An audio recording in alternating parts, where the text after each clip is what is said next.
आजपासून मनोज जरांगे पाटील हे अंतरवाली सराटीमध्ये उपोषण करणार आहेत। सगळे सोयरे अध्यादेशाच्या अंमलबजावणीसाठी आजपासून ते आमरण उपोषण करणार असल्याचं कळतंय।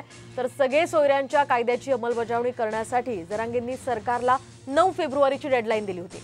दरम्यान आजपासून सुरू होणाऱ्या आमरण उपोषणासाठी आता संपूर्ण महाराष्ट्रातल्या मराठा बांधवांनी उभं राहावं असं आवाहन सुद्धा मनोज जरांगे पाटील यांनी केलंय।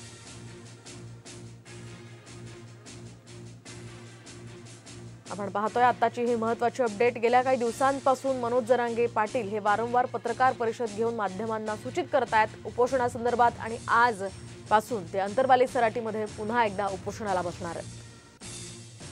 सगळे सोयऱ्यांच्या अंमलबजावणीसाठी जो अध्यादेश निघालेला होता त्याच्या अंमलबजावणीसाठी आजपासून जरांगे उपोषणाला बसणार आहेत आणि यामध्ये सगळ्या मराठा बांधवांनी त्यांना सहकार्य करावं, साथ द्यावी असं आवाहन सुद्धा मनोज जरांगेंनी केलेलं आहे। आणि या संदर्भात आता सरकार नेमकं काय निर्णय घेतं, सरकार यावर काय भूमिका घेतं ते पाहणं अतिशय महत्त्वाचं असणार आहे। एकीकडे ओबीसी आणि मराठा असा वाद पेटत चाललेला असताना आजपासून पुन्हा एकदा मनोज जरांगे हे उपोषणाला बसतायत, त्यामुळे यावर सरकारनं लवकरात लवकर तोडगा काढणं अत्यंत गरजेचं आहे। तर गेल्या काही दिवसांपासून मनोज जरांगे हे वारंवार आंदोलनं करतायत।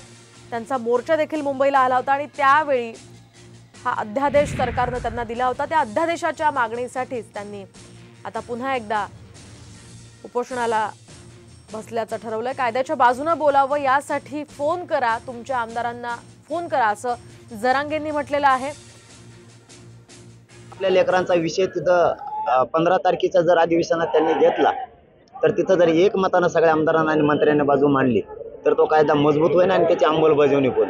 आणि मी हे आवाहन करतो मराठा समाजाच्या वतीनं, हात जोडून करतो त्यांना सगळ्यांना, आमदार आणि मंत्र्यांना, की आमच्या लेकरांच्या भविष्याचा प्रश्न आहे। तुम्हाला योग्य वेळ हीच आहे मराठा समाजाला साथ देण्याची आणि त्यांच्या पोरांना साथ देण्याची। तुम्ही सगळ्यांना एकमतानं तिथं सगळ्या सोयऱ्यांच्या कायद्याबद्दलची बाजू मांडा आणि तो कायद्याची अंमलबजावणी सगळ्या सोयऱ्यांची तातडीनं करा।